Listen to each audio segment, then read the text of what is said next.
The serial killer sitting across from me had his son's eyes. The same shape, the same color. But the glint in those eyes, the light of anticipation, that's wholly your own. Experience, and my FBI mentors, had taught me that I could delve further into other people's minds by talking to them than by talking about them. Giving in to the urge to profile, I continued to appraise the man across from me. You'll hurt me if you can.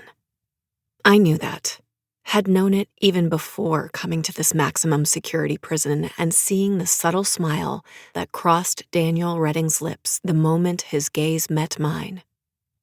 Hurting me will hurt the boy. I sank deeper and deeper into Redding's psychopathic perspective. And the boy is yours to hurt. It didn't matter that Daniel Redding's hands were cuffed together and chained to the table. It didn't matter that there was an armed FBI agent at the door. The man in front of me was one of the world's most brutal serial killers, and if I let him past my defenses, he would burn his mark into my soul as surely as he'd branded the letter R onto the flesh of his victims. Bind them. Brand them, cut them, hang them. That was how Redding had killed his victims. But that wasn't what had brought me here today. You told me once that I would never find the man who killed my mother, I said, sounding calmer than I felt. I knew this particular psychopath well enough to know that he would try to get a rise out of me. You'll try to burrow into my mind, to plant questions and doubts, so that when I walk out of this room, a part of you goes with me.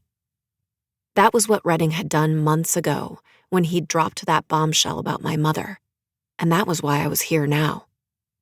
Did I say that? Redding asked with a slow and subtle smile. It does sound like something I might have mentioned, but... He lifted his shoulders in an elaborate shrug.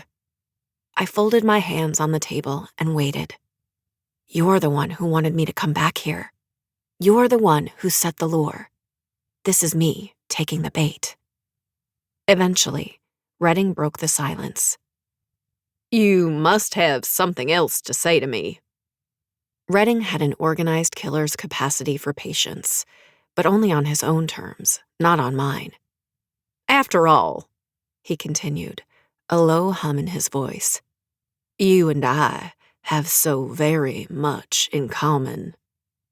I knew he was referencing my relationship with his son, and I knew that to get what I wanted, I'd have to acknowledge that. You're talking about Dean. The moment I said Dean's name, Redding's twisted smile deepened. My boyfriend, and fellow natural, didn't know that I was here. He would have insisted on coming with me, and I couldn't do that to him. Daniel Redding was a master of manipulation, but nothing he said could possibly hurt me the way every word out of his mouth would have shredded Dean. Does my son fancy himself in love with you? Redding leaned forward, his cuffed hands folding in imitation of my own. Do you tiptoe into his room at night? Does he bury his hands into your hair? Redding's expression softened. When Dean cradles you in his arms, he murmured, his voice taking on a musical lilt. Do you ever wonder just how close he is to snapping your neck? It must bother you, I said softly, to know so incredibly little about your own son. If Redding wanted to hurt me, he'd have to do better than trying to make me doubt Dean. If he wanted what he said to haunt me for days and weeks to come, he'd have to hit me where I was most vulnerable, where I was weak. It must bother you, Redding parroted my own words back at me, to know so incredibly little about what happened to your own mother.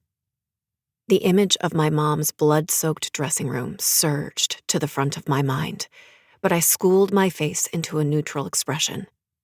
I'd set Redding up to hit me where it hurt, and in doing so, I'd steered the conversation exactly where I wanted it to go.